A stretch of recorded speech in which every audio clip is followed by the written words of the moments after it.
theological union.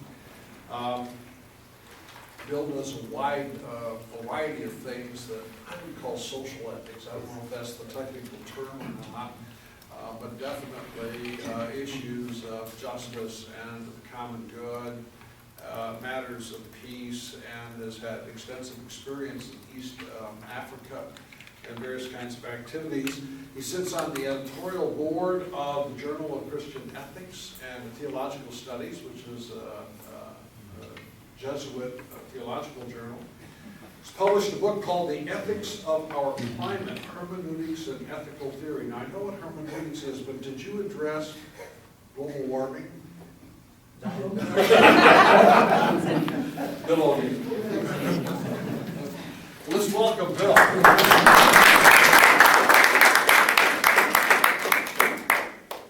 Let me begin by just saying how grateful I am to Bob and Celia for the invitation to join you. As Ted said, I am a moral theologian, and moral theologians typically poach shamelessly on many other fields. But I was thinking poaching is, after all, a moral category, or at least a latent moral category. So I will proceed. And I am really delighted to respond to Professor Dean Drummond's these brief remarks do little justice, I think, to the richness and wisdom, the Sophia, of her own splendid paper. Let me begin with a stanza from the poet Autumn. Oh, I know how you came by a sinner's cranium, how between two glaciers the master chronometer of an innocent primate altered its tempo. That explains nothing. Who tinkered and why? Asks Simon. Yet as recent work in cognitive ethology reminds us, and as we have heard today,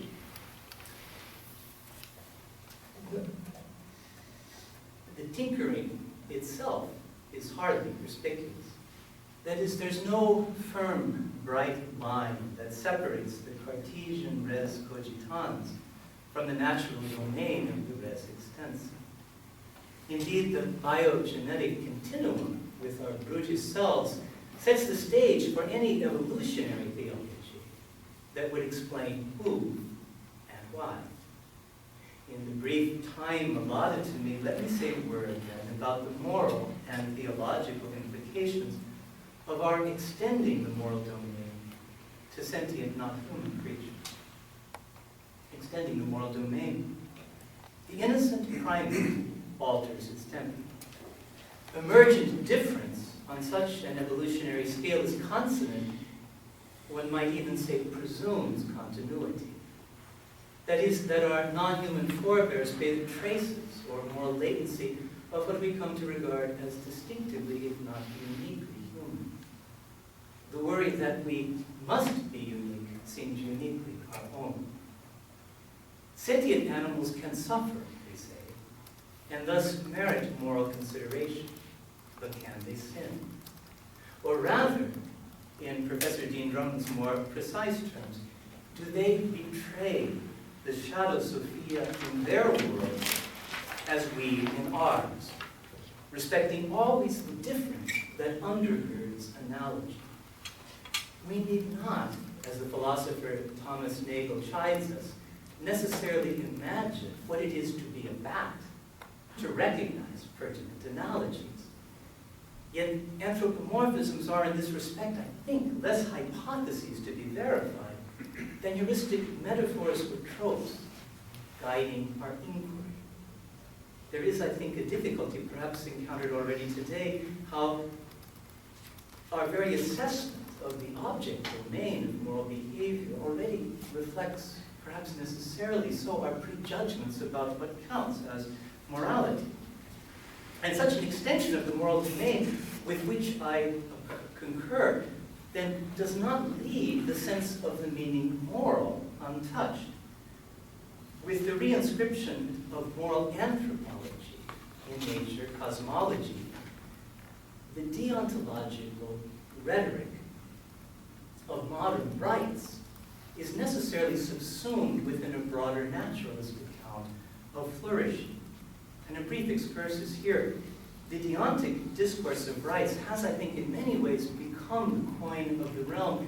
And we are, I think, as Peter Singer, tempted to redeem it whenever we wish to generate a corresponding sense of obligation or duty.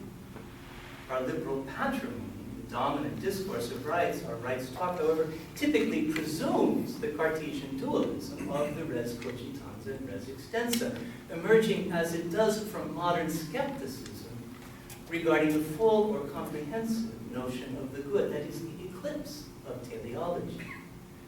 Curiouser and curiouser, as Alice might say, that we invoke rights to bridge the aporia imposed by rights themselves.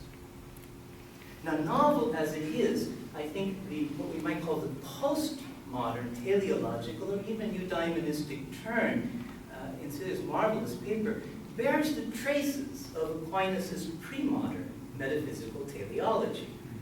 A Jesuit here quoting you Dominically. For Aquinas, human fulfillment revealed in natural law is simply our share as rational beings in divine providence for creation. Our share in eternal law. Creation bears, as Nate mentioned, inherent value, and humans participate in the divinely bestowed goodness of creation as imago Dei, precisely in their providence for all creatures. We realize our objective nature as created in expressing our subjective creativity or transcendence. But at least I think for Aquinas, this subjective transcendence is within nature and expressive of nature, rather than instrumentally opposed to nature as mere res extensa. Now, in terms of moral philosophy or moral theology, human dignity as imago Dei is realized not over against, but rather in terms and respect of the common good of all creation, again, analogically understood.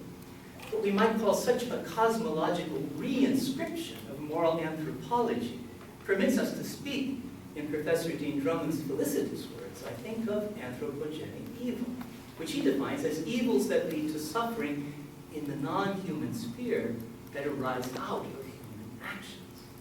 But I wonder if the converse is not also true, at least in some respect, that in blurring as we must moral and natural evils, the shadow Sophia of the latter infects the former, the shadow perhaps of falling upwards.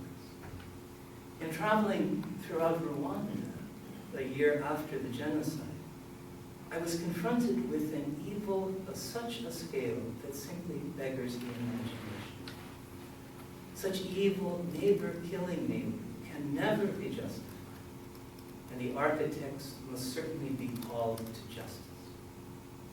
But as Primo Levi, Holocaust survivor, once remarked, there is no price for pain. The very enormity of what occurred, the depths of suffering and horror, seems to transcend the mere aggregation of individual choices that explain it. Human freedom in the moral realm explains something, but not, I think, all or enough. The second part of my remarks on evolutionary theodicy. Again, I can hardly do justice to the richness of Cillia's paper. When we turn to who tinkered and why, Professor Dean Drummond recalls Karl Rahner's interpretation of Christology within an evolutionary view of the world. I think one of his most important essays.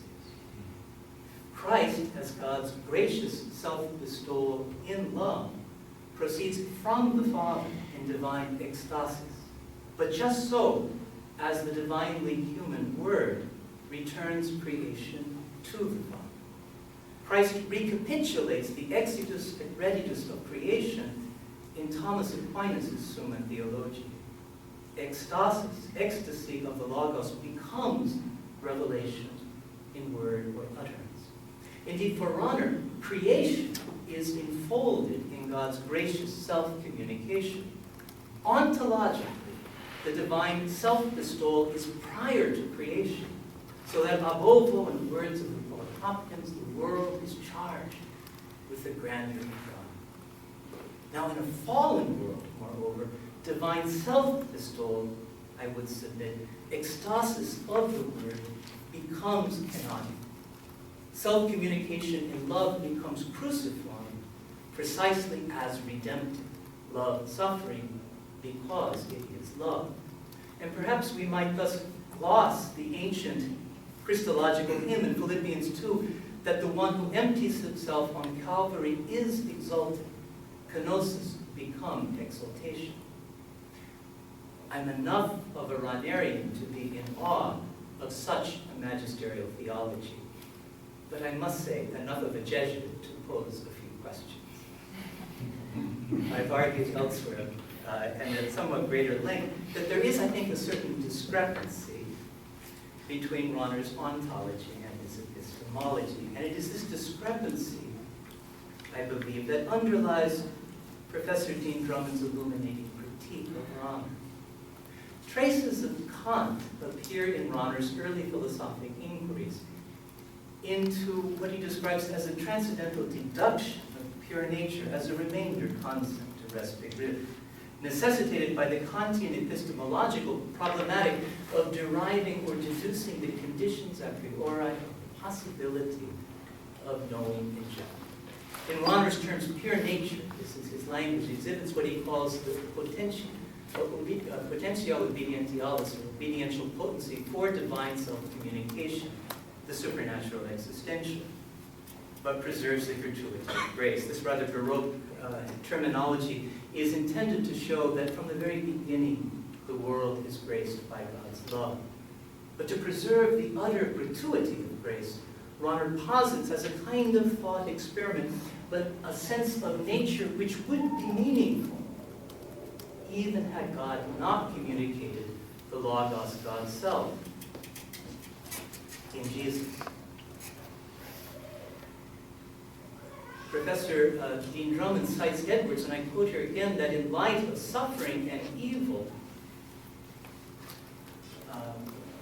Rahner's thinking, and she says here, quotes Dennis Edwards, offers an account of a God whose nature is to love and respect the natural world in its emergence and in its integrity, who does not overrule the natural world, but works in and through its processes, bringing all things finally to healing and fulfillment in God's self. But objects, we need to be wary, she says, lest the teleological explanation of the future of the earth draws too quickly away from the problem of evolutionary suffering. In other words, is teleology in danger of allowing theology to escape the conundrum of evil and suffering? I think she is absolutely right. Now elsewhere, as I mentioned, I proposed that more hermeneutical response, and here I draw on the work of Hans-Georg Gadamer, which offers itself a modified account of Aristotelian phronesis, fittingly translated, practical wisdom, may help us resolve the seeming antinomy. For I think if we begin with the fact or the practice of knowing, with what we might call with a kind of epistemological humility, it suffices, I think, that we give an account of what here and now we do know. We need not, that is, assume a God's eye point of view, an account for the a priori conditions of the possibility of knowing in general. But to renounce a transcendental epistemology in favor of a hermeneutic ontology is precisely to privilege the utter novum, novelty of what God is doing. The beloved knows that the lover's love is not exacted, is utterly gratuitous. For that is the self-knowledge of the beloved revealed in wisdom, phronesis. The problem, I think, is not how to preserve the gratuity of grace by positing a pure nature, but rather receiving here and now to the unique, ineffable grace of being loved. This existential, pragmatic posing of the question, I think, bears no less on theodicy. For in a fallen world, I think our knowledge, and perhaps especially of kenosis, is itself canonic. Suffering, as in Rwanda, confronts us not as an unexplained datum in nature, but as the shadow Sophia of nature itself. But is this not finally the very nature of tragedy? The experience of deepest suffering, of tragedy, must finally, I think, call itself into question.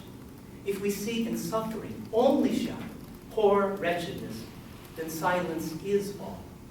In the vast sweep of evolution, such loss is not, in Autumn's words, an important failure.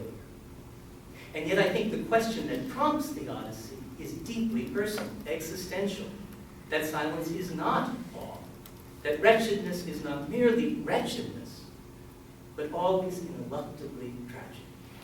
Of beauty, God's grandeur unfolding in creation is born then even in negation. The word in the silence of Calvary, an epistemic via negativa. But we do not, I think, step out of nature or of Calvary in Mark's gospel to offer an explanation. The issue is decided finally, not in what we know speculatively, but apophatically in what we do in knowing and loving. Let me conclude as I began with a poem, really two. One by a theologian who is occasionally poetic, Hans Christian von Balthasar, quoted by Cecilia, and the other of a poet who is deeply theological. I quote here from Herrlichkeit, where Balthasar speaks of the form of the beautiful, which I think could be extended to that, at least of all sentient beings.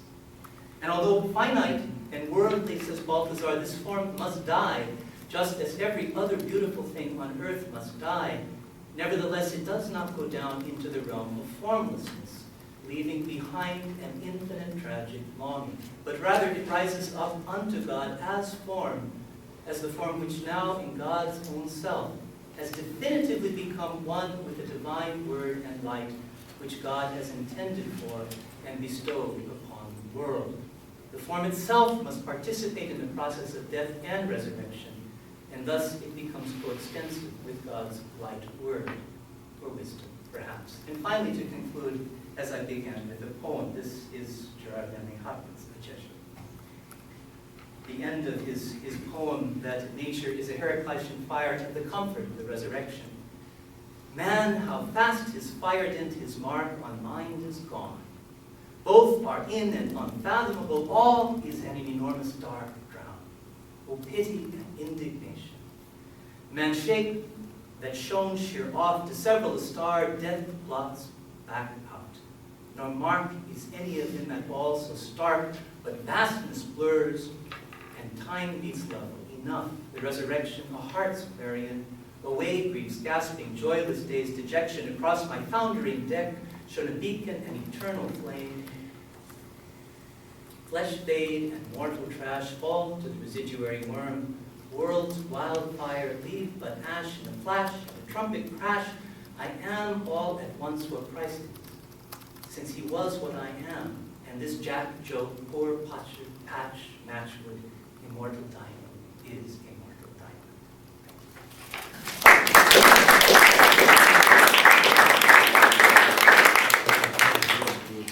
Questions for Bill or Cecilia?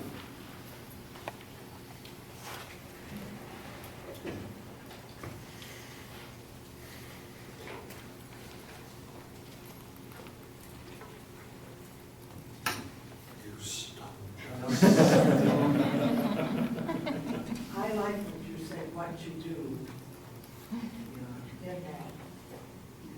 Is it all? It's just one of the questions for me, and that's, I think, it picks up on seriously, is that I like so much of what you did, is trying to find a unity between taking suffering so seriously and preserving the question of the Odyssey without making suffering somehow integral to soul-making or human grief. And it seems to me that we are confronted with a kind of absurd.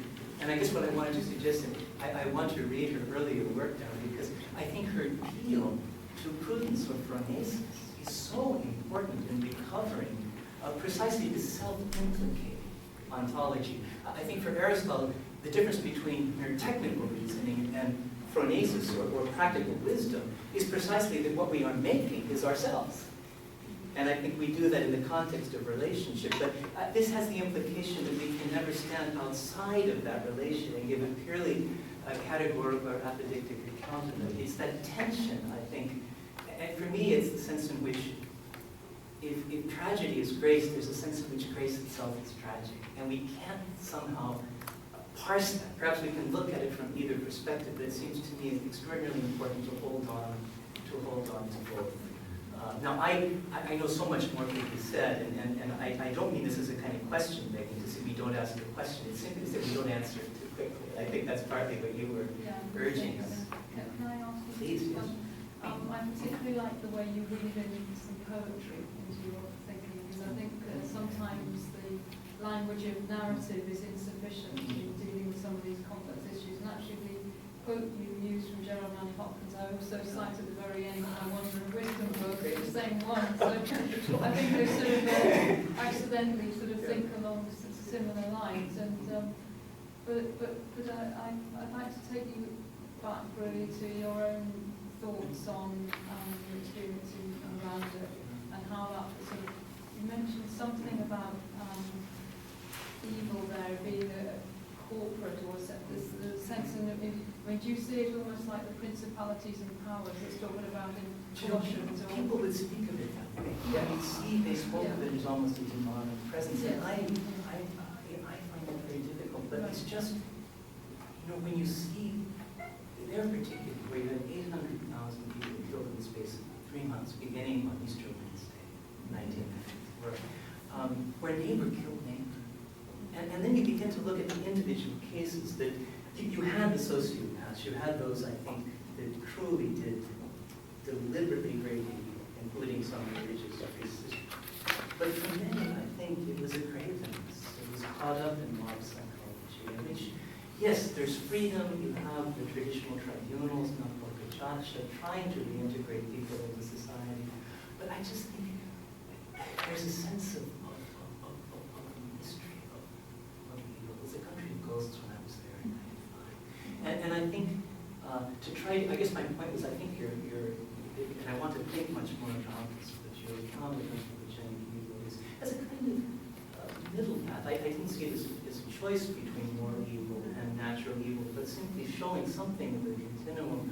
But it was the kind of sense in which I think genocide, the Holocaust, and that is not just the sum of individual atrocities or the sum of individual choices. I think freedom is crucial. So we do bear moral responsibility, I would say, but that moral responsibility doesn't describe the war. And I just think if there's a fallenness, I played on the language there of a falling upwards, which is not quite what it was intended to be in the paper, but I'm thinking in the sense in which we may partake of an evil which quickly transcends our freedom. Ronner will describe original sin in those terms, where sin is only analogical. And that may be one possible way of trying to understand this kind of existential fallenness that shapes everything we do, that is not something that somehow eliminates our freedom, but certainly co-determines it in a way. And one of Hopkins' lines is, and though the last lights off the black west whence, the Holy Ghost over the bent world broods, Yes. with warm breast and bright wings. Looking at this fallenness as a cultural phenomenon, not just individual. Yes. Perhaps we've stressed too much the individual and not enough the cultural fallenness, such as the fallenness of the Western world. Our history of how we occupied so many parts of the world with military power and so on. So we see this as individual, but perhaps we haven't seen it enough in the cultural context. It's an excellent point, and I think here perhaps there's an echo of the work of liberation theologians who Right. speak of social sin, the way in which individual decisions sediment in terms of cultural practices such as racism or sexism or perhaps speciesism, that would constitute in a different philosophical discourse. Habermas was from the systematic distortions in a sense that go behind the back of those engaged in actual discourse, and that's part of the reality. Habermas himself at one point, I think, is quoting Horkheimer, but the kind of lament of an atheist for whatever we do in erecting a utopia, there are the memory of those who have died that seem to be unredeemed and unredeemable. It's the shadow of Sophia that is part of the reality. But I guess what I took partly of this is that we not try to unravel it too quickly. Its claim upon us is such, I think, that we have to linger there. Perhaps this is lingering in the Holy Saturday of theologians as well as, which is not a bad place to be. Bob? Well, a question for Celia and Mark, in light of the conversation of almost a kind of demonic character, not just in some individual acts, but something beyond that. Is that something which we can see at all in your studies of canines or in primate studies, or that's been unique to humans? You know what? I did hear. Demonic powers in your studies. Can you see anything of that, like genocide in the animal world?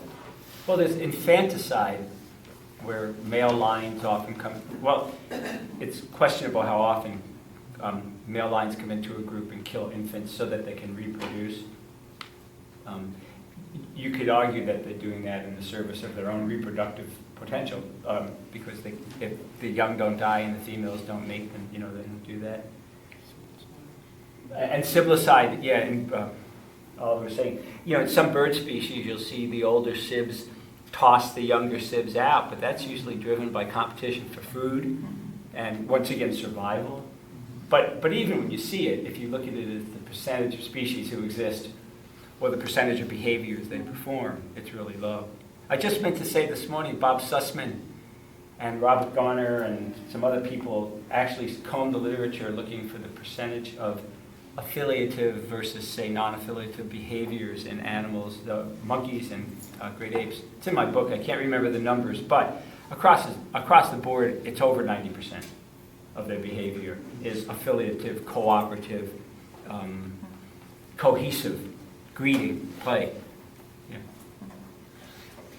One of the things, if I could just say, that I've learned many things in reading, but it would be a fascinating study to kind of think of the function of anthropomorphisms in our work, and I think not dismissing that, but seeing precisely what function that plays in illuminating, in a sense, the object domain.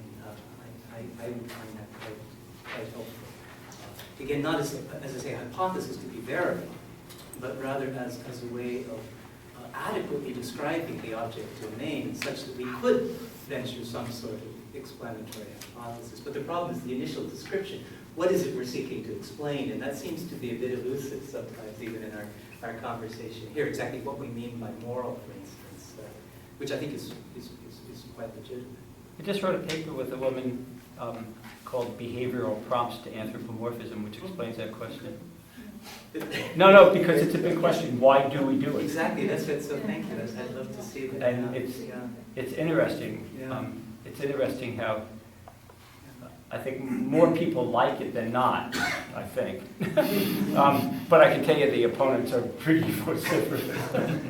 But there are reasons why we do it, other than explanatory, deeper, evolutionary reasons. Can't remember this guy who wrote a book on the evolution of cognition, and I'll try to find it. I have it on my computer. But argued that humans began anthropomorphizing when they became hunters. They needed to be able to understand and predict the behavior of their food, if you will.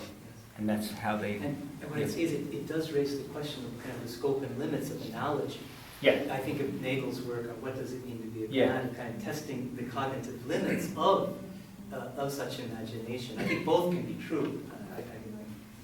Okay, one last remark. then we're gonna move It's on. about this anthropomorphizing. I've read the paper that you sent me that's in press. Should I hold my ears? No, I liked it. I like virtually all of it, although there's only one comment I have, and that's I think there have historically been occasions where there's been, maybe you don't want to call it anthropomorphizing, but forms of reading things into animals which are projections, which are unwarranted because they're not based on the observation of the animal. I think where it's based on animal ethology and actually grounded in biological understanding, then it's accurate and resonant, and it's the only way we can express things. But where it's based on our own inner anxieties or fears, and then, if you like, we dump on another creature without any observation, much in the same way that medieval trials of pigs and things were done in, I would say, illicit ways. That's a rendering of anthropomorphizing, which I find objectionable. So, again, we've got the problem of having the same word for two different, very different Good practices. observation. So, Well, let's thank Bill for... You can see how diligently our scholars have worked study and prepare papers. We're looking forward to publishing a nice round of these essays in theology and science. Okay, right now we're going to have our fourth and final respondent of the afternoon at 3:30. We're going to take our break. But if I can invite Robert John Russell up here, our founder and director for the Center for Theology and the Natural Sciences. And even though he's standing, while he's standing, he is sitting in the Ian Barber chair of theology and science. And the co-editor of Theology and Science, and he published a great book a year ago, his Goshen Lectures on Cosmology, Evolution, and the Resurrection Hope. And so if you want to treat, get that one. Bob, Thanks, up to that. Thank you. Sorry for the voice, I've had a cold for 2 weeks, so the best. I'm grateful to you, Celia D. Drummond, for your visionary paper, Shadow Sophia in Christological Perspective, which is this year's J.K. Russell Fellows Conference Lecture. It wonderfully combines frontier scientific research in animal behavior with a profound philosophical and theological analysis of the significance of this research, for the question of how and why sin arose in humankind, and whether we can think cogently about redemption as offered to non-human creatures. In this brief response, I shall pick up one or two of the many threads that run through Dean Drummond's paper in hopes of adding a few thoughts and insights to the challenging and crucial topic. So first, ethnographic studies contextualize animal immorality and immorality is latent for humankind. Midway into her paper is a section on the atonement of nature. Dean Drummond summarizes a wealth of scientific investigation and philosophical analysis involving evolutionary science and animal ethography by Mark Lookout and many others. It's delight to have Mark here today to respond to this directly. She summarizes with a well-phrased claim about what she calls the fluid nature of the boundary between humans and non-humans. Let me quote this claim. It is possible to argue for latency in morality in the non-human world that is also critical in shaping the contours of possible human behavior as well. In addition, we can see through careful ethnographic studies a form of morality, in animals, that is specific to their own particular life worlds. That's a very well-crafted statement, and I want to thank her for that and think about it with her.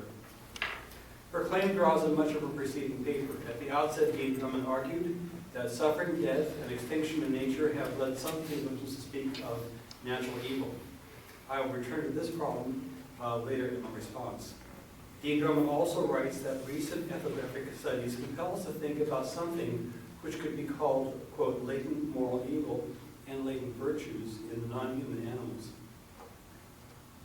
Here, Dean Drummond draws on the pioneering research of Beckhoff, who supports the claim that, quote, animals can make moral decisions in certain circumstances. This in turn leads her to the focus of her paper, namely the significance of Christology, the atonement, and redemption for the non-human world, both because of the presence of latent moral evil in non-human animals and the presence of natural evil long before the evolution of animals, let alone humankind. Let me attend first to the first of these 2 points, the presence of latent moral evil in non-human animals. This is an ongoing and complex debate over just how to phrase the issue of such latency or latent forms of morality. As Dean Drummond notes, Beckhoff has criticized Gregory Peterson's use of the term quasi-moral and proto-moral for animal behavior as being, quote, condescending. I will not enter into this debate per se, but I will invite Celia and Mark to continue with it for us. Instead, fight, huh? Yeah. Instead, I will focus on what I take to be the crucial point, aside from the terminological issue. Whether, as Dean Drummond puts it, animal behavior can equally express a form of immorality that is related to their capacity for flourishing. Is there a sense in which dolphins, for example, could sin inasmuch as they fail to realize their flourishing? This is certainly not equivalent to human sin, but related to their moral capacity in their own worlds. In saying this, while taking pains to avoid an anthropomorphizing of our description of animal behavior, Dean Drummond courageously refused to dismiss outright, as many others have done, the question of the applicability of the concept of sinfulness in some latent form to such behavior. While demurring to call it sin, since it would assume that animals somehow deliberately reject God, the evidence of species-specific forms of immorality in animals, together with the evolutionary embeddedness of elements of human immoral behavior in the animal behavior, lead Dean Drummond to argue for the need to extend the theological idea of redemption to the non-human world. In my opinion, Dean Drummond has made a convincing case for this move. She does, however, raise a challenging question about how exactly we are to revise the idea of redemption in order to extend it to the non-human world. This then leads to the second part of our response. Natural evil. Is it a consequence of sin, or is it constitutive of life? And if the latter, is it necessary to life? I would like to focus on the second factor Dean Drummond mentions that underscores the significance of the question of redemption for the non-human world, namely the presence of natural evil long before the origin of human Homo sapiens, indeed long before the origin of animals. For convenience, I will use the term natural evil to connote both biological natural evil, i.e. suffering, disease, death, and extinction, etc., and physical natural evil, e.g. tsunamis, hurricanes, earthquakes, meteor impact, etc. The question then is whether natural evil is necessary to life. In her paper, Dean Drummond is critical of Christopher Southgate, John Polkinghorne, Tom Tracy, and Arthur Peacock, all of whom tend to depict suffering as necessary to the evolution of life, and Holmes Rawls in particular for his use of the phrase cruciform to describe nature.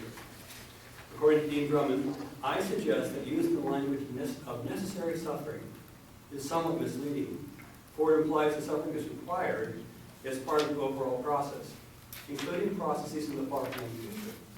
And eschatology is in danger of being misused as a way of justifying suffering.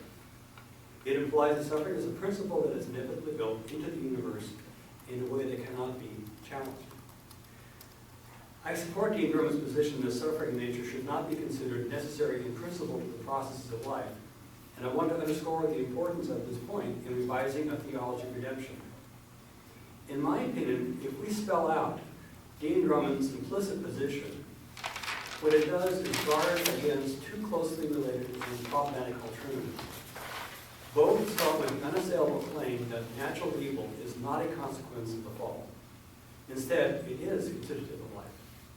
Both, however, go on to assume that natural evil is a necessary principle built into nature, one that makes the evolution of life possible. Now, the first alternative concludes that natural evil is just plain natural, part of the way things are, and therefore, while it may be part of the theology of creation, it is irrelevant to a theology of redemption. After all, since natural evil is not truly evil, there is nothing about death to overcome, nothing about it that needs to be redeemed. I've had this position said to me many times by the scholars she mentions.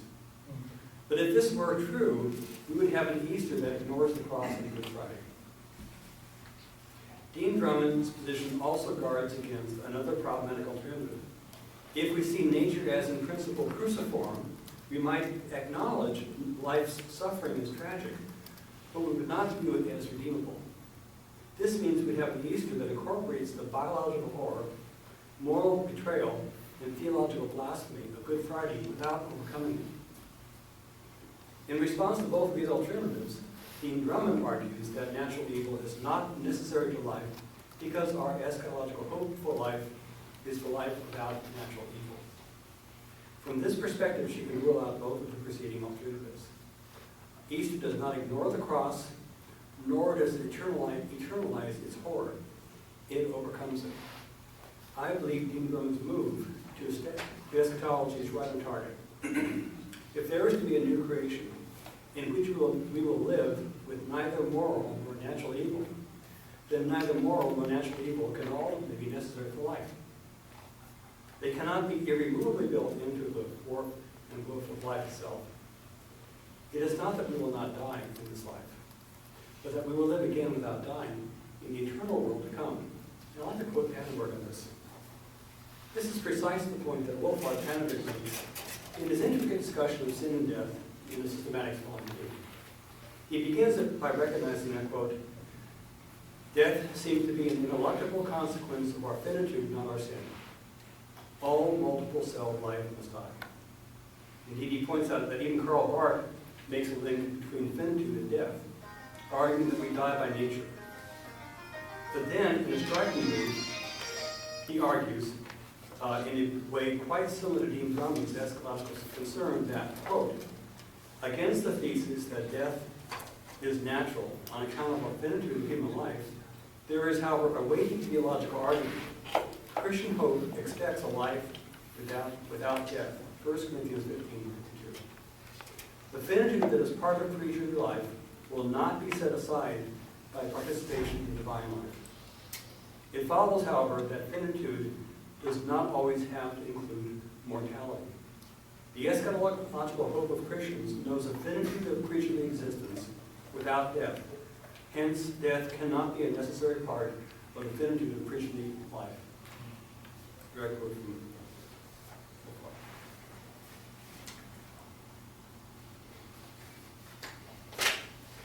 I therefore believe that a revised theology of redemption will necessarily be shaped by the contours of Dean Drummond's implicit critique of these alternatives and her turn to eschatology to meet them. Let me suggest a step we might take in pursuing this revised theology of redemption. The idea will be to find a way to conceptualize natural evil as inevitable given the empirical configuration of our universe, while yet not necessary to what makes possible the goodness, virtue, beauty, and value of true life. This might give us a hint about what redemption would accomplish in the eschatological future. My own take on this, as Dean Drummond points out in her paper, is to start with Reinhold Niebuhr's wonderful reworking of the underlying logic of Augustine's understanding of sin. And here I'm referring to his Gift of Lectures, Volume 1, Chapter 6, Nature, Destiny, Man. According to Niebuhr, this logic amounts to the claim that sin is inevitable but unnecessary. Inevitable but unnecessary.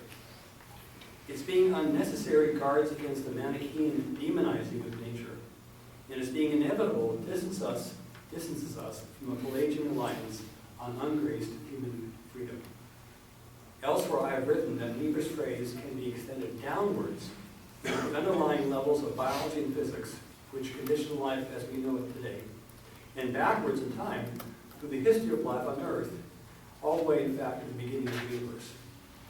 This allows us to ask what it is about this particular universe that both makes the evolution of life possible and makes the reality of natural evil inevitable without making it necessary to life when we think of life in the eschatological sense. It's a challenging concept, but that's, I think, where we have to go to attack the problems that Dean Drummond sets up for us. I have suggested that both thermodynamics and the value of physical constants play such a role, or might be seen as playing such a role. In this sense, both thermodynamics and the physical constants of nature may be contingent features of the universe as a whole, and thus inevitable factors in all physical processes, and therefore in all biological processes, because all biological processes are also all physical processes. But yet, they may not characterize the new creation as it emerges as a transformation by God of the universe as a whole, a transformation phase of the bodily resurrection of Jesus of Nazareth. So 3, is this good news for animals? Is this, and why is this good news for animals? For first step, we'll turn again to Wolfhard Pannenberg's early work on Christology as Jesus, God, man. Pannenberg asks how the death of Jesus can have significance for all of humankind beyond the originating context of God's covenant with Israel. His response is Paul's development of the model of Christ as the second Adam. By equating Jesus' death with human death in general, 2 Corinthians 5:14, Romans chapter 5, and by understanding death as the consequence of sin, Romans 5:12, Paul can claim that Jesus' death is redemptive for all of humanity. Of course, Paul thought in terms of the fallen narrative in making the connection between Adam and Christ. Can we retain the connection between all of humanity and Christ in an evolutionary context without the fall narrative? And how, more importantly, can we make it efficacious for all nature and not just for humankind? Here again, Dean Drummond's work points the way in 3 steps.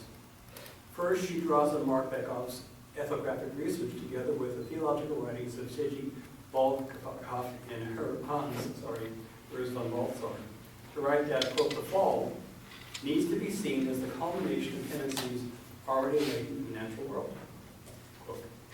This implies that the redemption of humankind as a culmination of these tendencies reaches back through all these preconfigurations in the animal world to redeem wild nature in ways that are sensitive to the particular context of each species. Next, Dean Drummond writes that Christ's passion is, quote, representative of the whole creative existence, even suffering. And finally, by drawing on Romans 8:18 to 30, she clinches her case, noting that Paul tells us that, quote, the whole of the created world is waiting in anticipation of human redemption. This means that reaching back even further, since all of life, including plant life, participates in the reality of natural evil, at least in the form of disease and death, which is part of plant life. All of life will participate in the redemption offered by Jesus on the cross.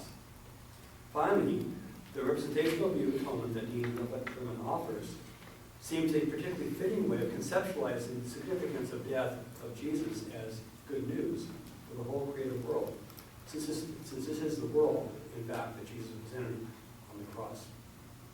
So finally, fourth point, resurrection and new instance of the law of nature. What then is the hope for all creation? What is the hope that all creation awaits? In previous writings, I've suggested that we can think of the resurrection of Jesus as the first instance of a new way for creatures to be creatures, and thus the inbreaking of a highly partial and fragmentary way of a new, quote, environment, a new creation, characterized by the transformation of at least some of the laws of nature. It's not a second ex nihilo, but it's not just resuscitation, it's transformation, and therefore a new creation built out of the old like God's act. As Dean Drummond notes in her paper, I have called the resurrection the first instantiation of the new law of nature, or more recently, the first instantiation of the new law of new creation. If in the new creation, in Augustine's phrase, we cannot sin, whereas in the present creation we cannot not sin without God's grace. In the new creation we will live without dying, love without hating, and as Julian Norris wrote so profoundly, all will be well. Referring again to this hope at the conclusion of her paper, Dean Drummond lays down the vision for our future work. What is needed, I suggest, is an equally robust theory of the atonement alongside that of the resurrection, so the two are considered together rather than apart. For me, this vision clearly relies on the cutting edge of scientific research and its philosophical interpretation, which Dean Drummond brings to the table in her paper. To recap, this interpretation consists in two claims. One, latent immoral behavior in animals as a platform for the evolution of explicit immoral behavior in humans. That's morally immoral.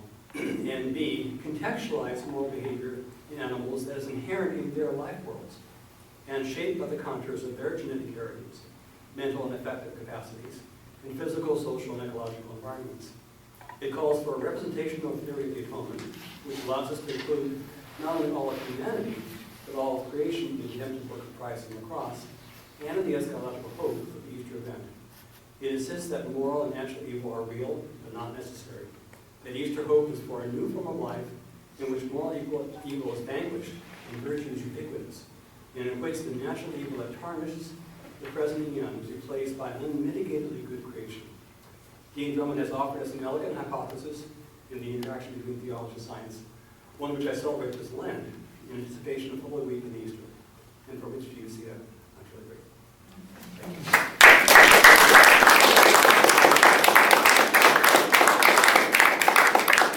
Questions from Bob? Right. I just wanted to contrast, often we hear a lot about Augustine. I think Augustine is part of the problem in the West because of the separation of the earthly city and the heavenly city. If you read Nemesius on Nyssa, who's writing about the same time, you'll find it in the Library of Christian Classics, on human nature, he has a much different understanding of human nature than Augustine. And it's basically the Stoic idea of that we recapitulate, and he talks about Christ in this terms, that just like you're saying, it's basically a recapitulation of the whole cosmos. Yes. The microcosm and the macrocosm. So, Right. No, whereas Augustine separates the Yeah, two. why not? I hear your point. There's so much to be said about Augustine. What I'm trying to pick was one small piece. It's a piece of a huge paper I wrote, but what I'm saying is this. Most folks in theology and science reject Augustine outright. and they go to Schleiermacher with Irenaeus and Hick and all this stuff. I'm saying, fine, you can do that, but you can also retrieve from Augustine the logic of how he characterizes sin to avoid Manichaean and Pelagian tendencies. And then you can translate that into structures of nature, such as thermodynamics, which plays a role both in the dissipation processes, right, decay, and in the creation of new processes. Without thermodynamics, you wouldn't have evolution. So it plays this ambivalent role. And it carries the logic of an unnecessary to inevitable in a really nice way. And so what I'm trying to say is that, yeah, you can say Pati de Augustine for lots of things, but just because he relies upon a fallen narrative, you don't, with folks in the field, have to dismiss him outright because there's no fall. In fact, you can find that that logic characterizes the processes, the physical and biological processes, which underlie and make possible we call both natural goodness and natural evil in a very curious, interesting way. So I found in my attempt to find value in traditional formulations, something we're really powerful there.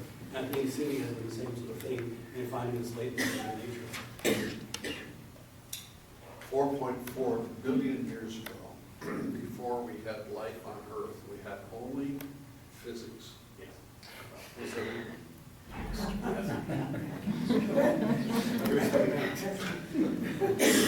I mean, the problem, a quick response to this is to say, to the extent that this question is natural evil is driven by theodicy, right, you go into a blind alley because you can never get past the beginning of the universe where the conditions, the physical conditions are set. So when Bruce uses Dawkins against Dawkins to say, well, evolution could have occurred otherwise, so it's not God's fault. Well, yeah, as Celia said, it's still God's fault because God created this universe. And the question is it worth it? Is the horrendous suffering worth the cost? And in the end, you can't answer it by looking at alternative universes. You've got to look at it, as Celia says, what's the purpose of it all? And at least as a Christian facing Holy Week, that's where somehow the clue to the purpose has to lie. So in essence, you can't respond to the problem of natural evil in a theology of creation. You either say there's no evil or it's God's problem. God created it. You have to be located to a theology of redemption. And that has to be in the context of a proper atonement theory and a view of eschatology in which the universe is transformed. And my baby words about that is relatively a new way in which the universe is the universe as a new law of nature. Okay. Yes, I think there's only one comment I have. That's when you talk about redemption, I use the word atonement. Now, I've used that deliberately here because some people talking about redemption haven't tackled atonement at all. But your presupposition, which I think is correct, is that atonement needs to be inclusive of atonement. So if you read it in that sense, then I think it's opened out. But I'd just like to thank you for filling out and clarifying some of my own thinking on this. So I think your response has been very helpful. Thank you. And Maltman said once about Richard Bauckham that he helped him understand himself. It's a mutual thing, for sure. I think I used that word redemption because I want to make a kind of basic point, creation redemption, and use that in the conversation. But you're right, the focus has to be Christological, has to be Tom. We have to go through the traditional forms and the new ones and sort of parse it out. That's a huge task. Josh? Question. I had a question actually about the interaction of Celia's work. Celia in her presentation said, is eschatology short-circuiting the issue? And Bob, you appreciate her move to eschatology. And usually when you talk about that, you talk about the impossibility of treating theodicy within the doctrine of creation. Right. And what I saw Celia doing was talking about Shadow Sophia within the doctrine of creation around eschatology. And maybe if the both of you could dialogue, just to understand the positions. Well, one thing I'm appreciating of what she's saying is that there is a tendency to say, well, the future will solve the problem. Right, take us off the hook. A little bit like the theodicy problem, you can kind of rationalize evil so it's responsible. So there are these sort of sinful uses of theological resources that I think I completely agree. We don't want to use eschatology in that sense at all. Right. On the other hand, I don't think we can avoid it because otherwise it's not Christian theology, it's deism of some kind. Right. So there's got to be some commitment to the transformation, whether it's only in the future, whether it's already happening, which I happen to believe. It is a detail. So in that sense, I'm appreciative of the move to eschatology, and I appreciate the warning. We make that move, don't use it in any way to get us off the hook for the problem. I guess my question was, I saw your move of focusing on Shadow Sophia as moving more towards the doctrine of creation and away from eschatology. Maybe that was my misunderstanding here, but. So, I'd like to hear you respond to Joshua too, Celia. I thought you were going to put eschatological theologians out of the job. You would never. No, okay, my own thinking has been heavily influenced by Jürgen Moltmann, who says that all theology is eschatology. So in one sense, I would say that that even from the very beginning, there's a sense of the future transformation. Now, the shadow Sophia, as it were, isn't going to be at play in the new creation. So that's where the transformation happens. Now, how that transformation happens is a matter of working through what doctrine of atonement might tell us. But I still see eschatology as being there, and if you like, there's a movement from creation through to transformation through to eschatology, and the pivot point is Christology. But there's a sense also in which you can see the logos or the wisdom of God being there from the beginning, and as wisdom is understood in a Trinitarian way, although I focused in on Christology here, I would see it as Trinitarian. There's a sense in which Christ is involved from the very beginning. Christ as the logos or as the wisdom. I prefer to see a wisdom Christology at play there. So, I think there are ways of distinguishing, but they're also wrapped up in one another to some extent. And so therefore, to have very clear boundaries between creation, redemption, future hope, I think I wouldn't want the boundaries to be so clear that we don't think about the relationships between them. I don't know if that helps. I think so. So you were, I didn't read you as removing eschatology. No, but bringing a new aspect into the doctrine. No, I think the whole point of the resurrection or the redemption is to say this is how we understand eschatology, and this is how it impinges not just on them, but also there's the sense of realised and not yet. So there's realised eschatology now, but also not yet. There's an anticipation of the new kingdom. You could even see some of the what I would see as moral behaviour in animals as almost anticipating the new kingdom, just as human behaviour anticipates the new kingdom. So I wouldn't want to separate the animal world out from that. There are hints, in other words. There are hints at it in creation, and hints of the new creation, in creation in which we find ourselves. And we're there to sort of try and by paying attention, you can see that. It's not the same as seeing God in creation in a literal sense, in pantheistic sense, but there's a sense in which we see in some sense the image of God in the natural world, and in that way, the whole of the world is in one sense the imago Dei. Again, it depends how you're using that term, but I wouldn't want to just isolate humanity and say that's the only place where we see the transformation of the God working. Bob, one last word. Just real briefly on that. I think Lucy and I are doing this very similar to the metaphors of natural and in terms of science, and before in terms of Sophia. They're trying to say there's something ubiquitous about the universe. Tillich's argument is that all being is existentially strange. It didn't happen. It's there. It's ubiquitous. But it isn't because of God's intention. So as she says, Shadow Sophia will be in the new creation just divine Sophia and good creation. That the light will illumine everything. So Yeah, exactly. You're right. You can't have a shadow when it's all light. You have a shadow when it's a point. Right? It's really powerful. Yeah. Right? So No, that's great. I wanted to understand how your views were working together, and I think you answered that they're complementary. Right. That What? answers my question. What's your word for, Celia was using the word can't, the other word is the same thing, precursor or something like that. You need to find these precursors in nature that are going to anticipate them. Yeah. Just as Marx finding precursors in animal behavior that anticipates human behavior, but also and manifesting fully in their own context as species of divinity. So you got this, and this was a nice picture quote, you got that double claim that animals really are in their own context. You want to make them baby people. At the same time, what they do in some ways is a precursor to what we do.